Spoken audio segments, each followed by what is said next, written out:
Em 26 de setembro de 1983, enquanto milhões de pessoas dormiam tranquilamente, o mundo esteve mais perto do fim do que em qualquer outro momento da história humana. Não houve explosões, não houve sirenes nas cidades, nenhum jornal estampou manchetes, nenhum presidente apareceu na televisão. Ainda assim, naquela madrugada silenciosa, a extinção da civilização esteve a poucos minutos de acontecer. E tudo foi evitado por um único homem, cujo nome quase ninguém conhece. Naquele período, o planeta vivia sob a sombra constante da Guerra Fria. Estados Unidos e União Soviética se observavam como dois gigantes armados até os dentes, prontos para reagir ao menor sinal de ameaça. Era uma era em que a desconfiança não era apenas política, mas existencial. Ambos os lados acreditavam que o outro poderia atacar a qualquer momento, e por isso construíram arsenais nucleares capazes de destruir o mundo várias vezes. A lógica que sustentava esse equilíbrio era simples e aterradora. Se um lado atacasse, o outro responderia imediatamente com força total. Não haveria vencedores, apenas ruínas. Essa lógica recebeu um nome frio e técnico: destruição mútua assegurada. Um conceito que transformava o planeta inteiro em refém de decisões tomadas em minutos ou segundos. Nesse contexto, qualquer erro poderia ser fatal.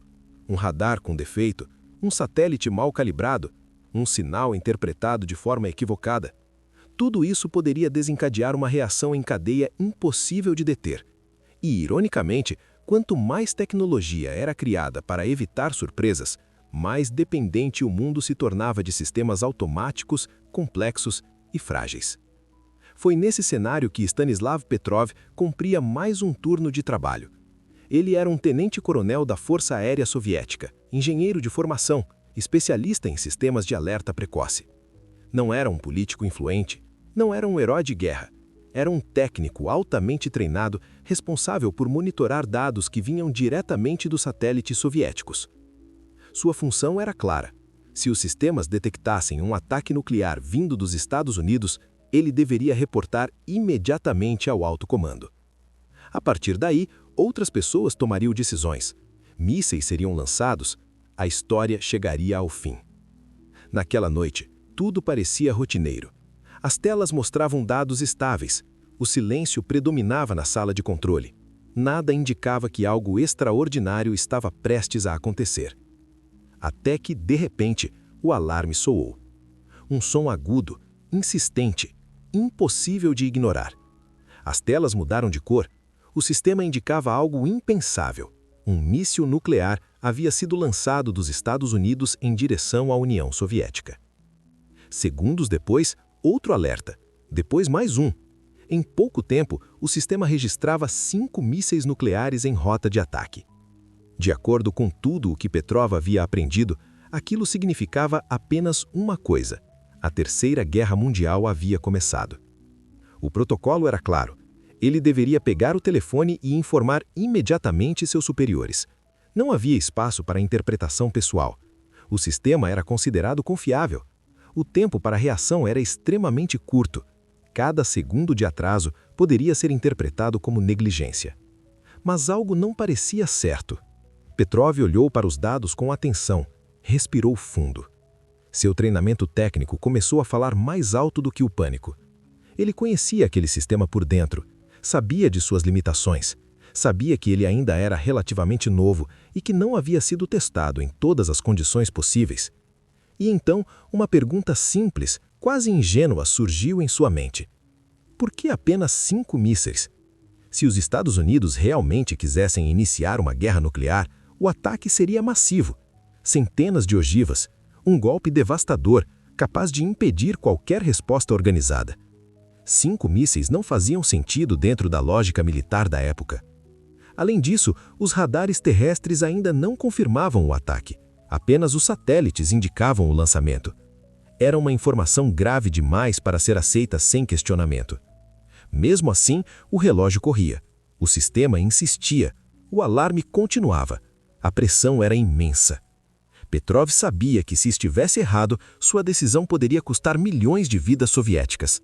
Sabia também que, se estivesse certo e informasse um falso ataque, desencadearia uma retaliação que destruiria o planeta. Ele estava sozinho. Nenhum superior ao lado, nenhuma comissão para debater, nenhuma segunda chance. A história da humanidade, naquele instante, estava concentrada em uma única sala, em um único homem, diante de uma única decisão. E então, contrariando tudo o que o protocolo exigia, Petrov decidiu não reportar o ataque. Ele classificou o alerta como um erro do sistema, uma falha técnica. Foi uma escolha que exigiu algo raro em ambientes militares altamente hierarquizados: coragem para desobedecer. Os minutos seguintes foram os mais longos de sua vida. Se os mísseis fossem reais, eles atingiriam o território soviético em breve. Não haveria mais dúvidas. Tudo estaria perdido. Mas nada aconteceu. Nenhuma explosão, nenhum impacto, nenhuma confirmação pelos radares terrestres.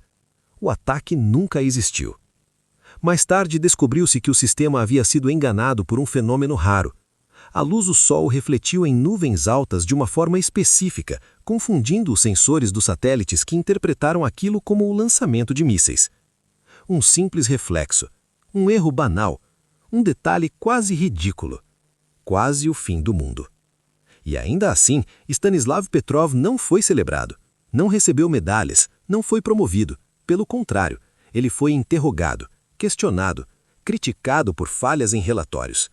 Sua decisão, embora correta, expôs fragilidades perigosas no sistema soviético, e isso não era algo que as autoridades quisessem admitir. O episódio foi mantido em segredo por anos. O mundo seguiu em frente, completamente inconsciente de quão perto esteve da destruição total. Petrov deixou o exército pouco tempo depois. Viveu uma vida simples, longe dos holofotes. Enquanto líderes mundiais discursavam sobre paz e segurança, o homem que realmente evitou o apocalipse nuclear era esquecido. Somente décadas depois, com a abertura de arquivos da União Soviética, a verdade começou a emergir.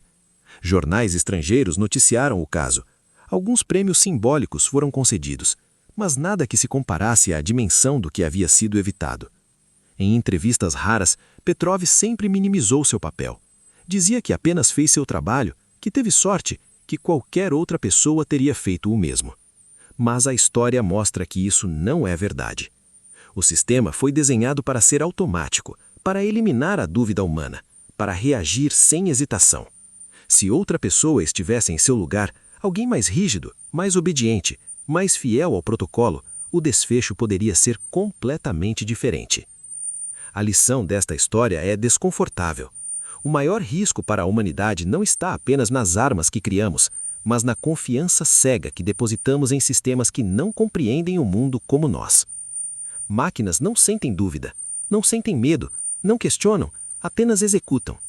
Naquela madrugada de 1983, a sobrevivência da humanidade dependeu de algo que nenhuma máquina possui: a capacidade de duvidar.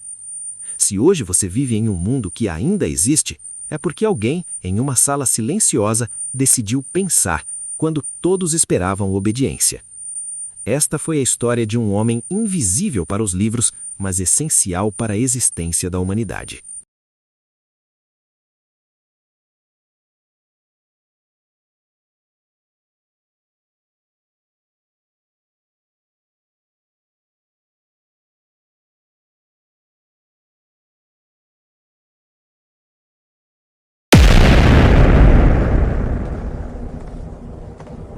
Essas são histórias que a história quase esqueceu, mas que moldaram o mundo de formas invisíveis. Se você gostou, não se esqueça de se inscrever, deixar seu like e ativar o sininho para não perder os próximos episódios de Os Invisíveis da História. Até o próximo capítulo, onde revelaremos mais nomes esquecidos que fizeram diferença.